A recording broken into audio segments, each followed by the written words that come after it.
Olá! Hoje estou a gravar o vídeo aqui de um sítio diferente, mas não queria mesmo deixar passar a oportunidade de gravar este vídeo, em que vou falar contigo sobre como lidares quando tens algum familiar, alguma pessoa de quem gostas muito, doente e não sabes muito bem como é que será o desfecho. E porquê é que decidi falar disto agora? Porque efetivamente estou a passar por isso e acredito que em algum momento da tua vida passaste ou vais passar por isso, não é? Faz parte e é importante nós conseguirmos lidar com essas situações de uma maneira saudável, de uma maneira que nos permita gerir as emoções, mas continuar a viver o dia a dia sem ou sofrendo o mínimo por antecipação. E pronto, é isso que eu cá vou partilhar contigo e por isso é que decidi gravar no carro. E olha, é o que é no momento, é quando tem que ser. E pronto, se ainda não me conheces, eu sou Susana Guimarães, sou coach de carreira e mentalidade e sem mais demoras vamos passar ao assunto. E para contextualizar, quero partilhar contigo que já estive várias situações nesta situação de ter familiares doentes e não saber, doentes com problemas relativamente graves e não saber muito bem como é que seria o desfecho. Assim, da primeira vez mais dramática foi em 2017, em que os meus pais, o meu pai e a minha mãe, os dois foram diagnosticados com um cancro, cada um no seu local, não é? E calharam de ser operados os dois, exatamente no mesmo dia e exatamente durante o mesmo período, ou seja, os dois no mesmo dia de manhã.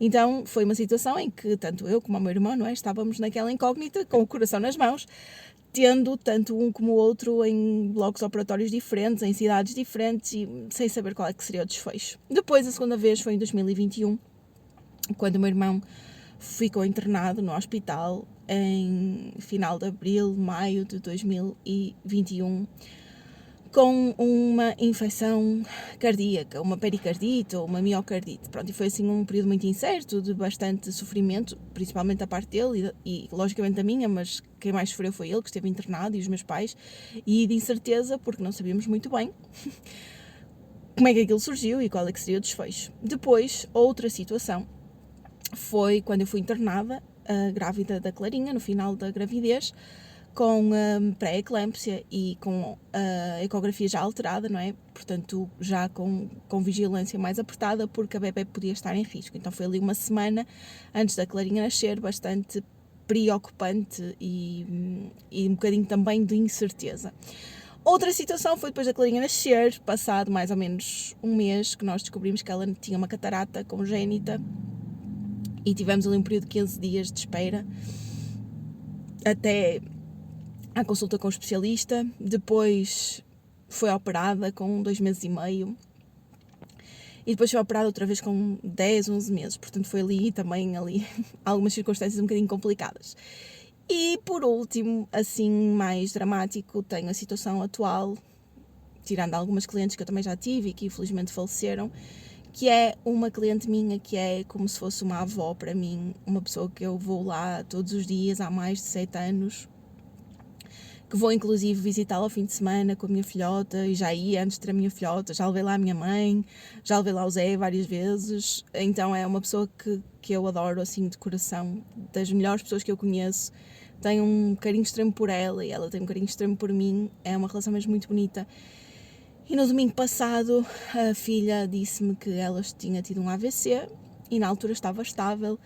No dia seguinte ela foi transferida para outro hospital, as coisas complicaram-se e ela estava mais para lá do que para cá, ou seja, mesmo quase a correr o risco de falecer, e a situação era muito negra. E então foi segunda-feira desta semana, foi mesmo um dia muito complicado. Chorei muito, tive muito medo. Pronto, ontem a minha mãe ficou doente também com febres altas, teve que ir para o hospital, estivemos nas urgências, mas à partida não será nada de grave. Então, tudo isto para te contextualizar que já foram assim vários momentos em que me deparei com desafios em termos de saúde das pessoas de quem eu gosto, e eu realmente sou uma pessoa muito próxima das pessoas, convivo muito com as pessoas importantes para mim, e então tudo isto logicamente mexe muito comigo, como sei que também mexe contigo, porque muitas vezes damos as pessoas por garantidas, mas quando acontecem estas situações trememos por dentro e por fora e ficamos com imenso medo de que o pior cenário possa acontecer. Então, as minhas sugestões e aquilo que me ajuda a lidar com estas situações é, em primeiro lugar, deixar fluir, ou seja, Se me apetecer chorar, chorar. Falar, desabafar, pedir acolhimento, ou seja, pedir um abraço, pedir apoio, pedir realmente o que é que eu preciso. Se preciso que me ouçam, se preciso de um abraço, se preciso de uma caminhada, se preciso de colinho, o que seja, pedir ajuda e deixar-me chorar e deixar-me libertar o que eu estou a sentir. Não vale a pena lutar contra as coisas, é normal termos medo, é normal estarmos preocupados. Ok, e nesse primeiro momento, naquele choque, naquele impacto inicial, é mesmo libertar as coisas. Só que, e com o meu estudo, lei da atração, a questão dos pensamentos, das energias, não é favorável depois mantermos esse estado negativo, esse medo constante, esses pensamentos catastróficos que eu sei que a nossa mente nos traz, do pior cenário, de como é que vai ser, como é que não vai ser, quais são as piores coisas que podem acontecer. Então o que é que eu faço depois para me ajudar a manter a sanidade? Então, o que eu faço em primeiro lugar é lembrar-me de histórias, exemplos, e se eu não souber, vou procurar, de pessoas que saíram de situações difíceis, que sobreviveram, de pessoas que as coisas correram bem. Porquê? Porque enquanto as pessoas estão cá, não é? Há sempre várias possibilidades. Há efetivamente a possibilidade das coisas correrem mal, e algum dia essa possibilidade vai acontecer, não é? Todos vamos morrer um dia, isso é um facto. Há essa possibilidade, mas também há a possibilidade das coisas correrem bem. Por muito mau que seja o cenário atual, por muito mau até que seja o prognóstico. E nisso eu tenho uma vantagem. Como sou da área da saúde, como sou fisioterapeuta, já vivenciei, já ouvi várias histórias de pessoas que foram dadas quase como mortas, como não havendo esperança nenhuma, e as pessoas conseguiram dar a volta por cima. Então é isso que eu faço. No caso da minha filha, quando ela teve catarata congénita, quando ela foi diagnosticada com catarata congénita, fui logo procurar histórias de pessoas que tudo correu bem, ficaram bem, perceber isso. Então, a primeira coisa que eu faço depois de deixar de passar aquele pânico inicial, chorar, pedir colinho, é, sempre que vem um pensamento à minha cabeça mau, de medo, não é? De lembrar-me de histórias positivas, pensar, olha, se esta pessoa esteve nesta situação e conseguiu dar a volta por cima, então também é possível que isto possa acontecer. Depois é pensar que, ok, preocupar, apesar de na nossa cultura nós termos sido educados para nos preocuparmos, para termos medo, para estarmos constantemente a pensar nas coisas, e eu sei, efetivamente, que se eu estiver a pensar no cenário negativo, que se eu estiver constantemente a preocupar-me, eu não estou a ajudar nem a mim, nem a pessoa que está doente. Porque essa minha energia negativa, esse meu medo, vai também influenciar o resto. Então, a melhor coisa que eu posso fazer, enquanto eu tenho alguém doente, é cuidar de mim, da minha energia e dos meus pensamentos. Então, histórias positivas. Outra coisa que eu faço, e tenho feito recorrentemente esta semana, porque efetivamente há alturas em que eu penso que a senhora pode falecer, que eu nunca mais a vou voltar a ver, que ela nunca mais vai voltar a ver a Clarinha, e isso dá-me logo vontade de chorar, é repetir mentalmente, imaginar a senhora, repetir mentalmente, amo-te, amo-te, amo-te. E só enviar muito amor, muita luz, muita positividade para a senhora, porque é a única coisa que eu posso fazer neste momento.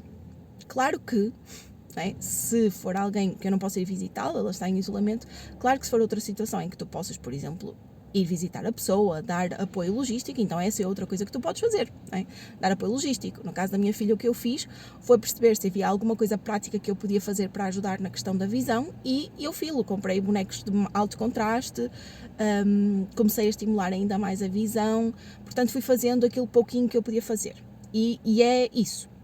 Histórias positivas, perceber que o pior cenário é possível, mas que também existem outros cenários positivos, e acreditar que eles existem e que podem acontecer, porque enquanto há vida há esperança, e que há casos que foram dados como perdidos e deram a volta por cima.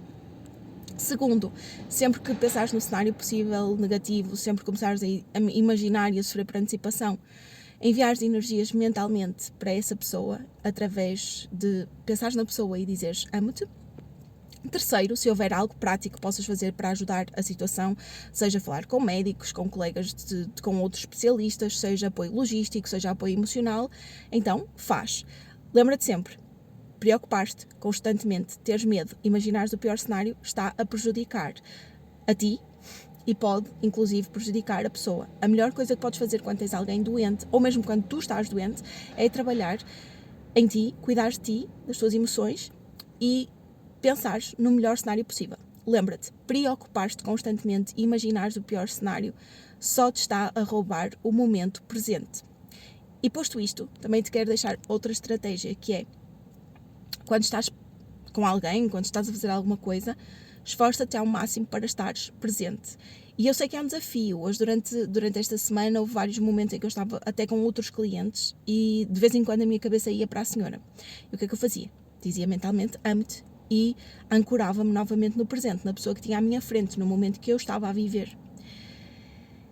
E em relação à preocupação, eu quero mesmo deixar-te aqui um grande alerta, que é, e quando o meu irmão estava no hospital, a maior parte do meu tempo eu trabalhava em sentir-me bem, em pensar no melhor cenário, em acreditar que ele ia melhorar, em não estar constantemente a falar disso e das piores coisas que pudessem acontecer. E houve umas alturas em que eu quase me senti culpada por não estar preocupada e a sofrer.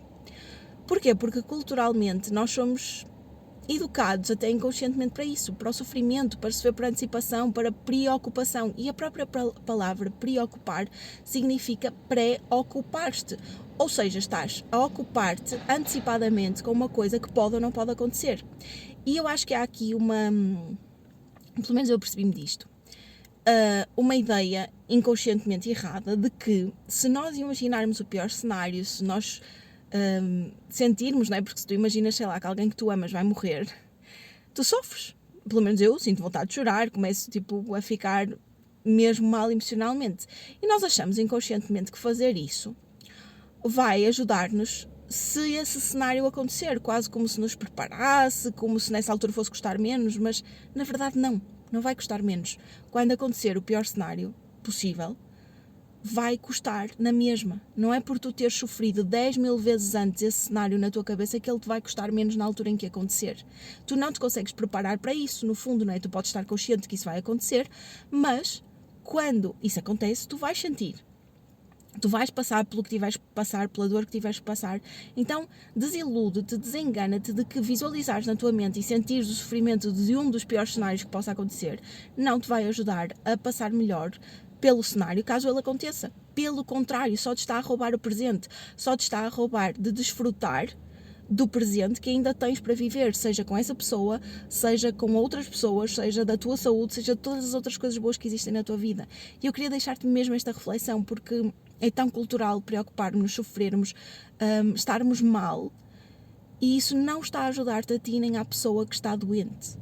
Tu consegues ajudar muito mais a pessoa que está doente, cuidando de ti, logicamente chorando quando tens que chorar, mas fazendo os possíveis para pensares e acreditares no melhor cenário, cuidares da tua energia, enviares muita luz e muito amor a essa pessoa e fazeres o que tu podes fazer para dares apoio logístico. E acima de tudo, enquanto a pessoa cá estiver, aproveitares o tempo que tens para estar com ela. Porque efetivamente, felizmente até agora, tirando algumas clientes de quem eu gostava muito, que acabaram por falecer muito rápido, até agora todas estas situações correram bem. Mas algum dia não vai correr, não é? E ninguém garante que pensares no melhor cenário, que acreditares que ele é possível, vai realmente terminar ou culminar no melhor cenário. Não, eu não te posso dizer isso. Mas o que eu te posso dizer é que, pelo menos, no período de incerteza, no período de espera, no período entre o desfecho, tu não estás a sofrer por uma coisa que ainda não aconteceu. E tu, se conseguires ancorar-te na fé, na esperança, vais passar por esse período com mais paz, com menos sofrimento, com menos dor. Porque quando a dor vier, ela virá. Como se costuma dizer, mesmo que tu saibas o que vem aí, nunca estás preparado para como isso te vai fazer sentir. E essa é a maior das realidades. Portanto, só queria deixar-te esta reflexão.